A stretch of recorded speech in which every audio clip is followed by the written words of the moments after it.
Bediüzzaman Said Nursi Hazretleri bir zamanlar gelip burada ikamet edip ve namaz kıldığından dolayı şu gördüğünüz eserin tarihi bir canlılığını elde tutabilmemiz için gereken hassasiyeti göstermişizdir.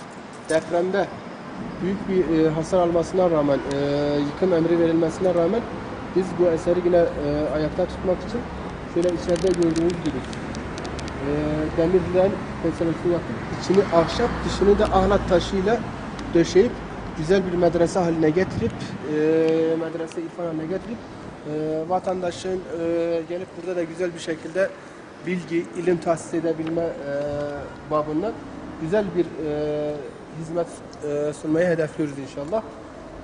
İçerisi kütüphane olacak. Yerler sedir şeklinde.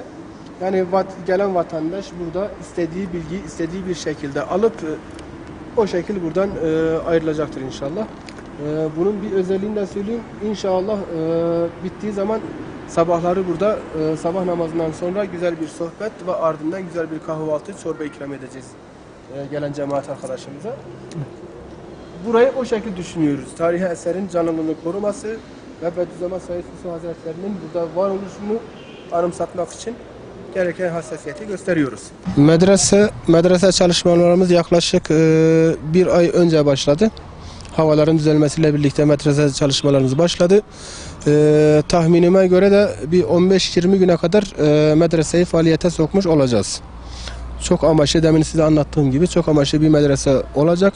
Araştırma merkezi, kütüphane, yani gelen vatandaş burada her şeyi bulup öyle çıkacaktır. Şimdi Üstadımız Bediüzzaman Said Nursi Hazretlerinin buraya gelip ikamet etmesi, burada namaz kılması, belirli bir zaman vaktini burada harcaması, burada kalması münasebetiyle bu eseri biz ayakta tutmayı düşündük.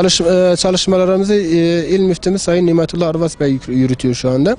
Bizim cami derneğimiz var, dernek başkanımız ve dernek üyelerimizden oluşan ekibimiz var. Bunlar yürütüyor. Yardımlarımızın genelinde vatandaş temin ediyor. Vatandaştan gelen talepler ve yardımlar geliyor. Tabii İl Müftümüz Sayın Nimetullah Arvas Bey'in bu cami hakkında özellikle bu medrese yapımında camimize çok destekler olmuş.